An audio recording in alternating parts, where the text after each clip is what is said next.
নমস্কার বন্ধুরা, কেমন আছো সবাই? অর্পিতা লাইফস্টাইলের নতুন একটি ভিডিওতে তোমাদের সবাইকে স্বাগত জানাই। আজকে রবিবার, বাজে এখন 7টা। মালয়েশিয়া টাইমে বাজে এখন 7টা, বাংলাদেশ টাইমে বাজে এখন 5টা, আর ইন্ডিয়ার টাইমে বাজে এখন 4:30। সেজে গুজে যাচ্ছি এখন মন্দিরে। এই যে চলে এসেছি বাজারে। আজ তোমাদের সাথে শেয়ার করব মালয়েশিয়ার মন্দিরগুলো কেমন হয়, এখানে পুরোহিতরা কেমন পুজো করে, আর এই মালয়েশিয়ার মন্দিরের কিছু নিয়ম, যেটা জামা কাপড়ের ওপর একটা নিয়ম আছে, সেটাই তোমাদের সাথে আজকে শেয়ার করব। আজ যেহেতু রবিবার, বরমশাইও চলে এসেছে সকাল সকাল দোকান থেকে, তাই যাচ্ছি এখন। কিন্তু এখনও অনেক রোদ্দুর রয়েছে, কিন্তু আরও 1 ঘন্টা পর, এই 40 মিনিট পর তারপরে সন্ধ্যা হবে। 7টা মানেই তো সন্ধ্যা, কিন্তু বেলাটা ডুববে পরে। যেহেতু মন্দিরটা একেবারেই বাজারের পাশেই, তাই হেঁটে হেঁটে যাচ্ছি। এই 5-6 মিনিট মতো লাগবে বাজারের ওই পাশে। এই মন্দিরটাতে আগেও আমি 2-3 বার গিয়েছি। তো যেটা অদ্ভুত লেগেছে আমার কাছে, সেটা হলো আমরা যখন দেশে কোনো মন্দিরে যাই, তখন কিন্তু আমরা ওই ফুল, মালা, প্রসাদ সব কিছু কিনে নিয়ে যাই। কিন্তু এইখানে তেমনটা না। এইখানে কোনো ফুল নিয়ে গেলে, মালা নিয়ে গেলে নেয়, কিন্তু কোনো মিষ্টি বা কোনো ফলমূল নিয়ে গেলে এখানে মন্দিরে কিন্তু পুরোহিত মশাইরা সেটা নেয় না। আমি যখন প্রথমবার যাই তখন নেই না, তারপরে যেবার যাই সেইবার নিয়ে যাই। কিন্তু আমি অনেকগুলো মিষ্টি নিয়ে যাই, ফল নিয়ে যাই। তো এই মন্দিরের পুরোহিত মশাই আছে, উনি সেটা ফেরত দেয়। তো তারপর বুঝতে পারলাম হয়তো অনেক সময় আমরা কী করি, যে কোনো দোকান থেকেই ফলমূল কিনে নিয়ে আসি, মিষ্টি কিনে নিয়ে আসি, যেহেতু ঠাকুরকে আমিষ নিরামিষের একটা ব্যাপার আছে, এই জন্য তারা নেয় না। এই যে কথা বলতে বলতে চলে এসেছি, ওই যে দেখা যাচ্ছে ওইখানটা। এই পাশে একটা গেট আছে, আর ওই পাশটাতে আর একটা গেট আছে। এই পাশের যে লোকগুলো তারা এই গেটটা দিয়ে যায়, আর ওই পাশের লোকগুলো ওই গেটটা দিয়ে আসে। এখানে স্যান্ডেল খুলে রেখে যেতে হবে, সবাই রেখেছে, আমরাও যাচ্ছি। যারা গাড়ি নিয়ে আসে তারা ওই গেটটা দিয়ে আসে। যেহেতু এই রাস্তাটা খুবই সরু, তাই এই রাস্তাটা দিয়ে গাড়ি চলাচল করে না। এই যে মন্দিরের ভিতরটা, সবেমাত্র সন্ধ্যা সন্ধ্যা লাগবে, তাই এখনও বেশি মানুষ এসে পারেনি। একটু সন্ধ্যা হবে, রাত হবে, আরও বেশি লোক আসবে। এই পাশটাতে আছে এই ফুলের দোকান, মালার দোকান, এইখান থেকে ফুল মালা কিনবো। আর এই যে এইখানে ছাউনি মতো দেওয়া, এখানে যেহেতু অনুষ্ঠান হয়, অনেক বিয়েও হয় এইখানে, তো এখানে সেই খাবার দাবার খাওয়া হয়, তার জন্য উপরে এভাবে ছাউনি দেয়া। নিতে এসেছি মালা। ওই পাশেও দোকান আছে, এই পাশেও দোকান আছে। নিয়েছি 2টো মালা। এই দাম নিয়েছে দুটো 34 রিঙ্গিত। এই যে নিয়েছি 2টো মালা। এই যে এইগুলো, এই যে হলুদ চন্দ্রমল্লিকা দেওয়া এগুলো। আর নিয়েছি 5টা প্রদীপ। এখানে প্রদীপও বিক্রি করে। এই যে নিয়েছি আমরা 5টা প্রদীপ, এখান থেকে নিয়ে ওই মন্দিরে দেব। আর এখানে কিছু টাকা দিয়েছি মন্দিরের ডোনেশনের জন্য। আর এই মন্দিরটা কিন্তু সাউথ ইন্ডিয়ান তামিল আছে, এই দেশীয় যারা, তাদের। হচ্ছে এখন সন্ধ্যা আরতি।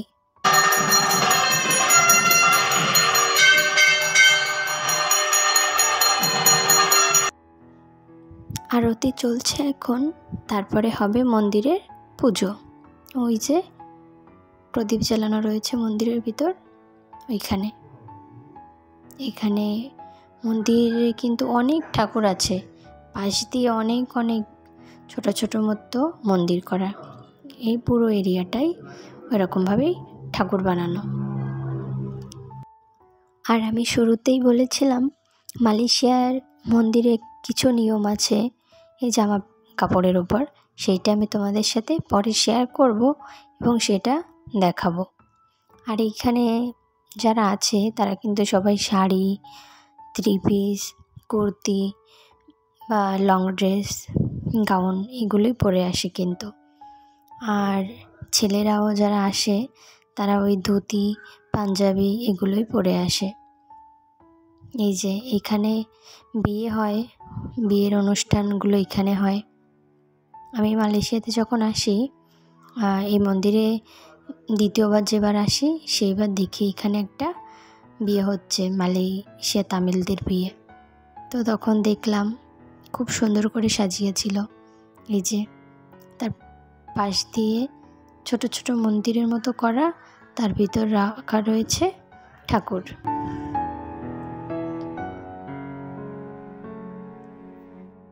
আর মন্দিরটাও কিন্তু অনেক জায়গা নিয়ে বানানো।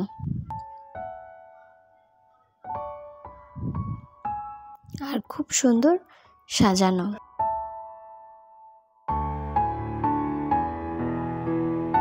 এইখানে মন্দিরে যেমনটা হয় পুজো, পুরোহিতরা যেমনটা করে, এই সকালবেলা আরতি করে, তারপর এখানে মন্দিরগুলো দুপুরবেলা বন্ধ থাকে, আবার বিকাল থেকে খোলা থাকে।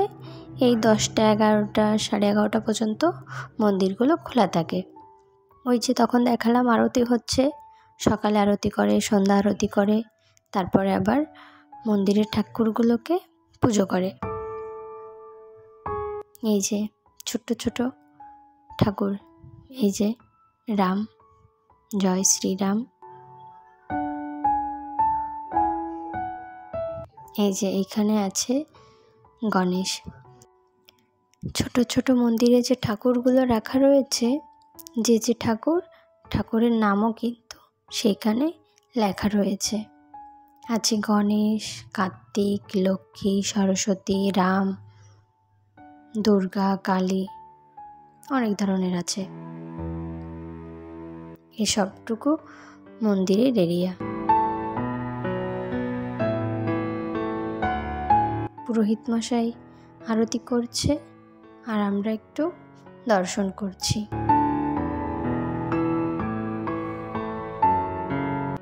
আর আমরা তখন ওই যে মন্দিরের জন্য ডোনেশন দিয়েছিলাম, মালা কিনেছিলাম, ওইখান থেকে আবার 2টা রিসিপ্ট দেয়। ওইটা আবার পুরোহিতদের কাছে দিলে ওনারা আবার প্রসাদ দেয়। ওই না দিলেও দেয় প্রসাদ, দিলেও দেয়, দিতে হয়, ওইখান থেকে বলে দেয় যে ওইখানে ওইগুলো দিতে হবে। এই যে সবাই প্রদীপ কিনে এইখানে জ্বালিয়েছে, আমাদেরগুলো ওই পাশে জ্বালিয়েছি 5টা।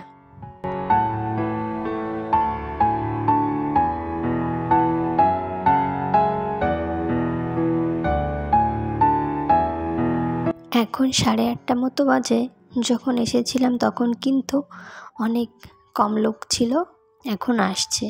সবাই সন্ধ্যার দিকেই আসে, যেহেতু সন্ধ্যার সময় সন্ধ্যা আরতি করে, পুজো হয়, তারপর সবাই সবার কাছ থেকে বাসায় এসে পরিবারের সাথে আসে এইখানে।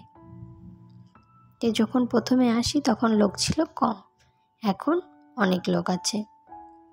এই যে তোমাদেরকে বলেছিলাম তখন মালয়েশিয়া মন্দিরের কিছু নিয়ম আছে ড্রেসের ওপর, সেইগুলো এখানে দেওয়া আছে, যে কী ধরনের ড্রেস পরে আসতে পারবা আর কী ধরনের ড্রেস পরে আসতে পারবা না। এই যে শাড়ি, কুর্তি, লেহেঙ্গা, পাঞ্জাবি, তারপরে ধুতি, ছেলেদের জিন্স, টি শার্ট পরে আসা যাবে। আর যেগুলো পরে আসা যাবে না সেটা হলো এই যে ছিঁড়া ফাটা যে জিন্সগুলো আছে, শর্ট, তারপরে অনেক কাটা কাটা যে ব্লাউজগুলো পরে মানুষ, তারপরে শর্ট ড্রেস, এগুলো এখানে পরে আসা যাবে না। অনেকেই আসে পরে, আসলে যে এখান থেকে তাড়িয়ে দেবে বা চলে যেতে বলবে সেটা কিন্তু না, কিন্তু কেউ আসে না, তারা নিয়মটা মেনে চলে। ওইখানে দেওয়া রয়েছে, এই পাশেও আছে এরকম বড় বোর্ডে, বাইরের দিকেও আছে এরকমভাবে দেওয়া। যেহেতু মন্দির একটা পবিত্র স্থান, এখানে সবাই আসে, তাই ওইসব ড্রেস না পরে আসাই ভালো। তাই তারা এটা মনে করে। এই যে এরা কিন্তু সবাই সাউথ ইন্ডিয়ান তামিল, এরা সবাই কিন্তু এই যে গেঞ্জি, তারপরে ধুতি, পাঞ্জাবি এগুলোই পরে আসে। আর দেখতেও কত সুন্দর লাগে সবাই এক ধরনের ড্রেস পরে আসলে।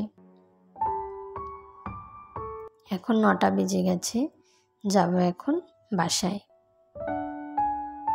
শেষবারের মতো একটু ভিডিও করছি।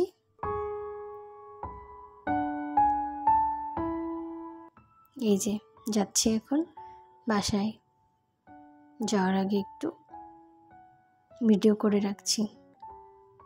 তুমি সবাইকে ভালো রেখো, সুস্থ রেখো, ভগবান সবার তুমি মঙ্গল করো।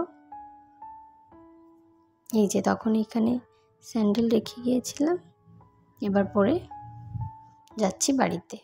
চলো টুকটুক করে এবার বাসার দিকে রওনা দেই।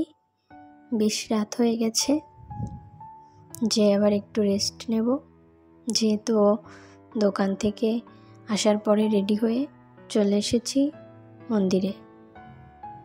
চলো আজকের ভিডিওটা তাহলে এই পর্যন্ত রাখছি। ভিডিওটা ভালো লাগলে একটা লাইক করবে, কমেন্ট করে বলবে ভিডিওটা কেমন হয়েছে, একটা শেয়ার করবে। সবাই ভালো থাকবে, সুস্থ থাকবে, সাবধানে থাকবে।